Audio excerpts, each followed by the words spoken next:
क्या एक इंसान की तपस्या इतनी शक्तिशाली हो सकती है कि वो स्वर्ग की नदी को धरती पर ले आए? गंगा का धरती पर आना कोई मामूली कथा नहीं है, बल्कि एक ऐसा सत्य है जो आपके रोंगटे खड़े कर देगा।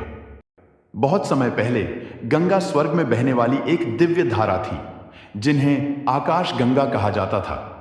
लेकिन उनका जन्म कैसे हुआ? जब भगवान विष्णु ने वामन अवतार में पूरे ब्रह्मांड को नापा, तब उनके पैर के अंगूठे के नाखून से ब्रह्मांड के छोर पर एक सूक्ष्म छेद हुआ। उसी छेद से जो दिव्य जल निकला, वो विष्णु जी के चरणों को पखारते हुए ब्रह्मा जी के कमंडल में समा गया और वहीं बनी पाप विनाशिनी मां गंगा। पर वो धरती पर क्यों आई?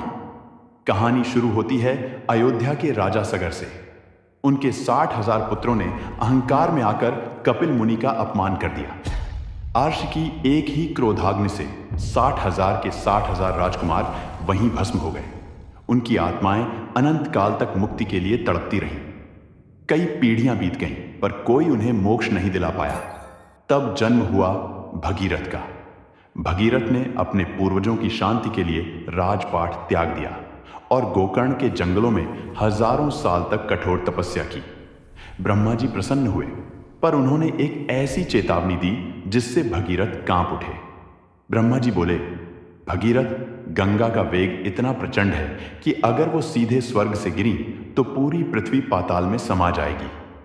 अब केवल एक ही देव थे जो इस प्रलयकारी वेग को थाम सकते थे, स्वयं महादेव।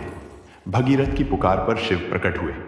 जब मां गंगा पूरे अहंकार और प्रचंड वेग के साथ स्वर्ग से नीचे झपटी, तो शिव ने अपनी जटाएं खोल दी। गंगा की वो विशाल धारा महाकाल की जटाओं के जाल में किसी बूंद की तरह खो गई। शिव ने उनके वेग को अपनी जटाओं में ऐसा बांधा कि वो पूरी तरह शांत हो गई। फिर शिव जी ने अपनी एक जटा से गंगा की एक छोटी धारा को बाहर निकाला, जो भगीरथ के पीछे पीछे चली।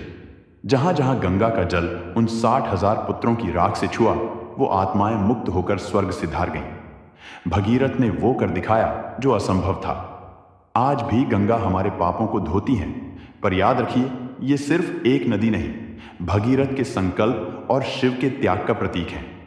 अगर आपको भी गर्व है अपनी संस्कृति पर, तो कमेंट में हर हर गंगे लिखना न भूलें।